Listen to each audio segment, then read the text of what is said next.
نيجي بقى لحاجة اسمها كتاب كده اسمه قاعدة العشر أضعاف.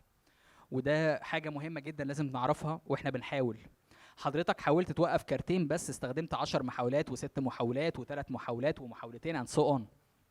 تمام. في كتاب قاعدة العشر أضعاف ده قال لنا إن احنا في الأفعال عموما أو أنواع الأفعال عموما عندنا 4 أنواع من الأفعال.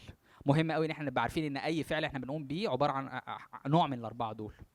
أول فعل هو اللا فعل. الناس دي بقى اللي عايشه في اللالا لاند، اللي هو قاعد على الكنبه بيتفرج على التلفزيون وقاعد بيتخيل ان هو عنده شركه وعنده عربيه ومشترك في نادي. هو عايش في احلام اليقظه. هو غالبا الناس دي بتبقى فاكره ان هي بتوفر مجهودها، لكن في الحقيقه هو مش بيوفر مجهوده ولا حاجه. هو في الحقيقه ان هو بيبذل مجهود اكبر عشان يقدر يلاقي لنفسه شماعه يفضل يعني معلق عليها ان هو يفضل في مكانه وما يتحركش. ده غير ان انت عشان اصلا تعمل احلام اليقظه ده مجهود نفسي كبير جدا. يعني اللي كان بيتكلم على المجهود النفسي، تمام، ان حضرتك تعيش في احلام اليقظه ده مجهود نفسي كبير. نيجي تاني حاجه بقى الافعال الانسحابيه. ايه الافعال الانسحابيه دي؟ ان انا حاولت اعمل حاجه. في ناس هتلاقي مننا كده حاولت توقف الكارتين ما وقفتش من مرتين ثلاثه فزهقت فسابته. مش كده؟ حاولنا نعمل فيديو فما اتشافش فنقف.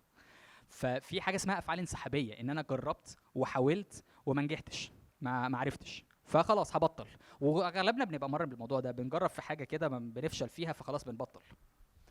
تالت حاجة أفعال اعتيادية، وده للأسف بنلاقي فيها كتير حتى من الشباب إن هم يعني دخلوا في مفرمة الحياة وبقى مسؤول عن بيت وأسرة، فهو دخل في شغلانة وبقى عايش فيها. يعني هو بيروح الشغل يروح ينام، يروح الشغل عشان يقبض اخر الشهر ويصرف القبض بتاعه ده ويفضل مديون للشهر اللي بعده. فدي اسمها افعال اعتياديه، انا عايش في روتين ومش بعمل حاجه جديده. واخر حاجه بقى الافعال الضخمه، وهو ده اللي الكتاب ده بيتكلم عليه. الافعال الضخمه ده بيقول لك غالبا بتبقى ناس مرت بالافعال الانسحابيه، يعني مرت بفشل، عملت حاجه وفشلت فيها بس قررت ان هي تحاول تاني. بس المره التانيه بقى هي قررت ان هي هتحاول تاني بطريقه تانيه وبمجهود 10 اضعاف اللي هي بذلته اول مره.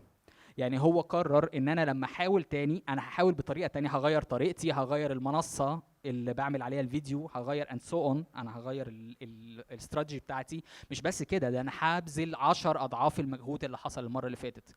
وده فير على فكره، وهو ده اكيد اللي بيحصل. ان الناس اللي بتوصل لنهايات عظيمه اكيد حاولت 10 مرات باضعاف اضعاف المجهود اللي حد غيره حاول وما نفعش وسكت. تمام. فهو حط في مخك كده ان انا فشلت، انا لازم اغير الطريقه، تمام، واحاول تاني بس بمجهود اكبر. وهتلاقي الناس دي دايما بتسمع بقى حاجات من اللي هو زي ايه، يا ابني كفايه كفايه شغل كده، يا حبيبي هو انت الحياه كلها شغل، ما ينفعش كده.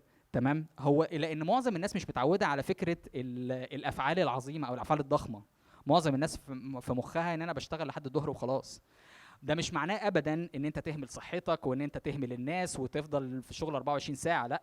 لان بالشكل ده انت بتهمل الحاجات اللي تساعدك، البنزين اللي يخليك ان انت تستمر. ما حضرتك لو نجحت في الشغل بتاعك وفشلت في العلاقات الاجتماعيه فانت فاشل. لو حضرتك ما اهتمتش بصحتك فانت مش هتقدر تعمل افعال ضخمه وبالتالي مش هتوصل لنتائج ضخمه. فمهم ان انت تعرف ان انت تعمل قاعدة العشر أضعاف، إن أنت لما تفشل إزاي أجرب تاني، أجرب بطريقة مختلفة وأجرب بأضعاف المجهود اللي قبل كده.